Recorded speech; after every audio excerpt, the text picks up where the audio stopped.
क्या एक मोदी ने दूसरे मोदी की पोल खोल दी है? क्या प्रधानमंत्री नरेंद्र मोदी ने हमारी और आपकी जेब के साथ एक बार फिर फर्जीवाड़ा किया है?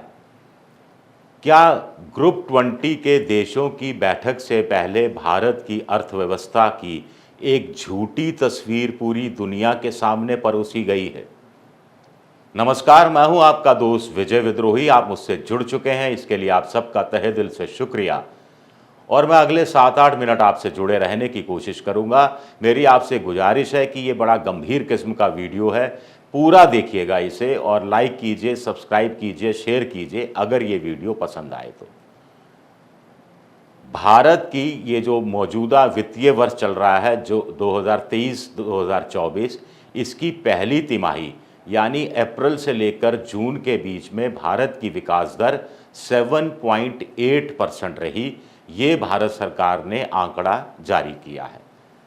कुल मिलाकर मोदी मीडिया चैनलों से लेकर सब जगह चल रहा है कि भारत ने पूरी दुनिया को पछाड़ दिया, चीन को पछाड़ दिया, अमेरिका को पछाड़ दिया, पूरी दुनिया को पछाड़ दिया और सबसे फास्टेस्ट ग्रोइंग इकोनॉमी भारत की हो गई है। 7.8% अप्रैल से जून 2023-2024 वित्तीय वर्ष। लेकिन इसकी पोल खोल दी है, इसकी पोल खोली है डॉक्टर प्रोफेसर अशोक मोदी ने। ये मोदी प्रिंसटन यूनिवर्सिटी अमेरिका का है, वहाँ पर इकोनॉमिक्स पढ़ाते हैं, विजिटिंग प्रोफेसर हैं। और हमारे मोदी जी MODI लिखते हैं, ये अशोक मोदी लिखते हैं, MODY। अब MODY को मोदी बोलें या मोदी बोलूं, चलिए मोदी आसान शब्दों के लिए बोल देते हैं। तो इनका ये कहना है कि भारत की अप्रैल से जून की इस तिमाही की एक्चुअल विकास दर, वास्तव में विकास दर 7.8% नहीं रही। 7.8% की जगह सिर्फ 4.5% रही। उन्होंने एक लेख लिखा है, India's fake growth story, Bharat की फर्जी विकास की कहानी। इसमें उन्होंने इसका उल्लेख किया है। ये कह रहे हैं कि साहब ये फर्जी इसलिए है क्योंकि NSO जो है, भारत सरकार का जो नेशनल स्टैटिस्टिकल ऑफिस है, सांख्यिकी मंत्रालय है, वो अंतर्राष्ट्रीय मापदंडों की पालना नहीं करता है। दरअसल विकास दर दो तरीके से नापी जाती है। एक है प्रोडक्शन इनकम अप्रोच, यानी कुल मिलाकर कितना उत्पादन हुआ और उससे कितनी आय हुई।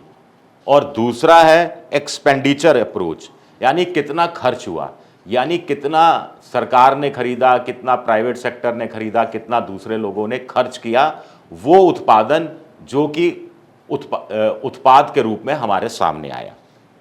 अब कायदे से दोनों के आंकड़े एक होने चाहिए, लेकिन आंकड़े होते नहीं हैं एक, डिफरेंट हो जाते हैं क्योंकि अलग अलग सेक्टर से देर से आंकड़े आते हैं, फॉर्मल सेक्टर, इनफॉर्मल सेक्टर वगैरह।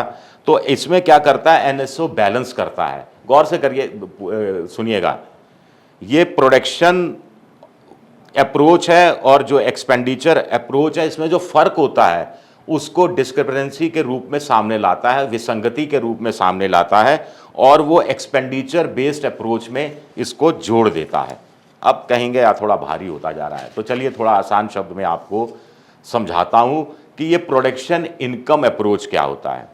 प्रोडक्शन इनकम अप्रोच के तहत जब GDP को इवैल्यूएट करते हैं तो gross value at base price sector wise, यानी निर्माण का क्षेत्र हुआ, कृषि का क्षेत्र हुआ, सर्विस सेक्टर हुआ, इन सब का जो ग्रॉस वैल्यू है बेस प्राइस पर, वो हम ले लेते हैं और इसमें जो भारत सरकार टैक्स लगाती है, नेट टैक्स, वो जोड़ देते हैं। तो ये संख्या आती है इस साल अप्रैल से लेकर जून 2023-2024 में।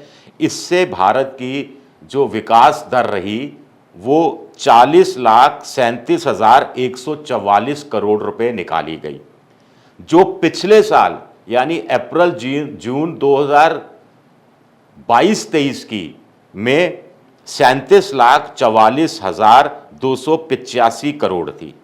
यानी 37,44,000 करोड़ थी और इस साल बढ़कर 40,37,000 करोड़ हो गई, यानी 7.8% का जंप आ गया। तो भारत की विकास दर कितनी हो गई? 7.8%। अब दूसरा मापदंड एक्सपेंडिचर अप्रोच का।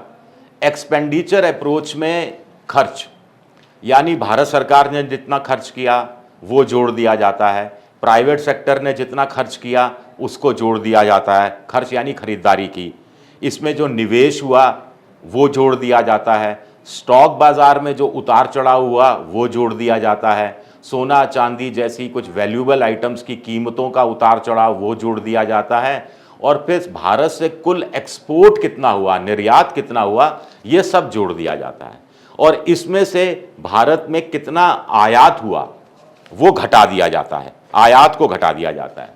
तो इस हिसाब से विकास दर क्या होती है इस साल अप्रैल से जून में 39,23,126 करोड़, और पिछले साल क्या आंकड़ा था? 38,70,737 करोड़ का।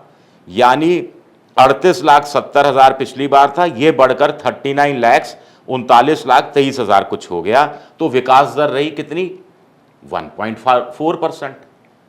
यानी आप समझे, प्रोडक्शन इनकम अप्रोच के हिसाब से भारत की विकास दर रहती है 7.8%, और एक्सपेंडिचर अप्रोच के हिसाब से विकास दर रहती है 1.4%। अब होता क्या है कि एनएसओ दोनों को मिलाता है। इसमें जो विसंगति रही, डिस्क्रिपेंसी रही, वो रही 1,26,452 करोड़ की। यानी प्रोडक्शन इनकम 40,37,000, प्रोडक्शन और एक्सपेंडिचर अप्रोच 39,23,000, तो 1,26,000 की। अब एनएसओ ने आगे क्या किया, ये दिलचस्प है। इस आंकड़े से छेड़छाड़ की गई और इसको एक्सपेंडिचर का हिस्सा बता दिया गया ताकि मामला बराबर का किया जा सके। अब कायदा क्या होना चाहिए था प्रोफेसर के अशोक मोदी के अनुसार, कि इसका एक मीन निकालना चाहिए था, आंकड़ा निकालना चाहिए था। यानी 7.8%, 1.4%, कुल मिलाकर कितना हुआ, दोनों को जोड़ा जाए तो 9.2%। इसका मीन निकाला, एवरेज हम जैसे औसत निकालते हैं, डिवाइडेड बाई 2 तो 4.5%। तो इस हिसाब से कायदे से भारत की विकास दर 4.5% होती है। अशोक मोदी आगे कहते हैं कि साहब सिद्धांत रूप से खर्च और आय बराबर होनी चाहिए। ऐसा नहीं हो सकता कि आपकी जो इनकम तो कम हुई लेकिन खर्चा बहुत ज़्यादा हो गया, ऐसा नहीं चलता, या इसका उल्टा भी नहीं चलता, क्योंकि उत्पादक को तभी इनकम होगी जब लोग खर्च करेंगे, उसका उत्पाद खरीदेंगे।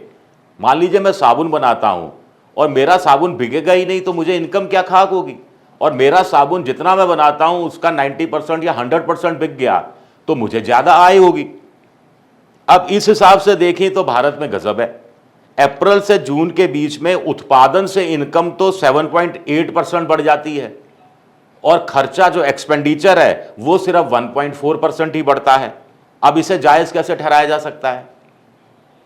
भाई जब खर्च ही 1.4% बढ़ा पिछले साल के मुकाबले, तो इनकम 7.8% कैसे बढ़ गई? अगर आपका माल कम खरीदा गया तो आपकी इनकम ज्यादा कैसे बढ़ गई, यह सवाल उठाया जा रहा है। अब अमेरिका में क्या होता है, जहां प्रिंसटन यूनिवर्सिटी में प्रोफेसर अशोक पढ़ाते हैं, एक्सपेंडिचर को ध्यान में रखा जाता है, भारत में इनकम को ध्यान में रखा जाता है। और वहां जो बीईए मेथड है उसको अप्लाई करें तो भी भारत की जो विकास दर है 7.8% की जगह 4.5% होती है। जर्मनी में, इंग्लैंड में, ऑस्ट्रेलिया में और भी देशों में औसत निकाला जाता है एक्सपेंडिचर अप्रोच का और प्रोडक्शन इनकम अप्रोच का। भारत में ये औसत पहले निकाला जाता था लेकिन कई बार आंकड़े ऊपर नीचे करने हैं तो औसत हटा दिया जाता है, और जो आंकड़ा आकर्षित कर रहा होता है, जो ज़्यादा चमकदार आंकड़ा होता है 7.8%, 1.4 से कई गुना अच्छा आंकड़ा है, तो 7.8% को मान्यता अकेले रूप में दे दी गई। अब विशेषज्ञ भी कह रहे हैं कि ये तिमाही विकास दर का आंकड़ा दरअसल अंतिम सच नहीं होता। तिमाही विकास दर निकालना बड़ा मुश्किल है। लोग कह रहे हैं इसमें फर्जीवाड़े हो ही जाते हैं ऊपर नीचे, क्योंकि बहुत सारे सेक्टर से अंतिम सूचना नहीं आ पाती, कुछ आंकड़े रिवाइज हो जाते हैं। इसलिए साल भर की विकास दर देखी जानी चाहिए और एक साल के बाद, वित्तीय वर्ष खत्म होने के बाद ही निकाला जाना चाहिए कि देश की विकास दर कितनी रही। सौम्यकांति घोष हैं या अखबारों में भी लिखते रहते हैं, state bank of India group के चीफ इकोनॉमिस्ट हैं, ये भी कहते हैं कि एनएसए के आंकड़े यहाँ से लेते हैं, वहाँ से लेते हैं, अलग अलग सेक्टर से एनएसओ आंकड़े लेता है और उन्हीं आंकड़ों पर उसको रिलाई करना पड़ता है और वो उस आंकड़ों में भी पारदर्शिता नहीं होती है। यही वजह है कि विकास दर 7.8 है, दुनिया की सबसे तेज़ की बढ़ती हुई अर्थव्यवस्था है। मोदी जी खुश हो सकते हैं, मोदी के भक्त खुश हो सकते हैं, लेकिन फिर सवाल उठता है कि जब 7.8% आपकी विकास दर है तो 80 करोड़ लोगों को मुफ्त में खाना खिलाने की ज़रूरत क्या पड़ रही है, कब तक ज़रूरत पड़ती रहेगी? जब 7.8% विकास दर है तो इकसार क्यों नहीं है, आर्थिक विषमता इतनी क्यों है? टॉप के 10 लोगों के पास देश की 27 लाख करोड़ से ज़्यादा की संपदा क्यों है? टॉप के 100 लोगों के पास करीब 56 लाख करोड़ की संपदा क्यों है? और नीचे के 50% के बाद राष्ट्रीय संपदा का 3% 4% ही हिस्से क्यों आता है? ये बड़े बड़े सवाल हैं। शुक्रिया मेरा ये वीडियो देखने के लिए। पसंद आए तो लाइक कीजिए, सब्सक्राइब कीजिए, शेयर कीजिए और घंटी जैसी आकृति दबा दीजिए ताकि नया वीडियो आए तो तत्काल जानकारी मिल जाए। मेंबरशिप ड्राइव में भी आप जा सकते हैं, मेरी कुछ मदद भी कर सकते हैं। विजय विद्रोही 7 के नाम से मैं इंस्टाग्राम पर हूँ, विद्रोही 7 के नाम से मैं ट्विटर पर हूँ और फेसबुक पर मेरा पेज है विजय विद्रोही पेज, जहाँ आप मुझे फॉलो कर सकते हैं। शुक्रिया, बहुत बहुत शुक्रिया।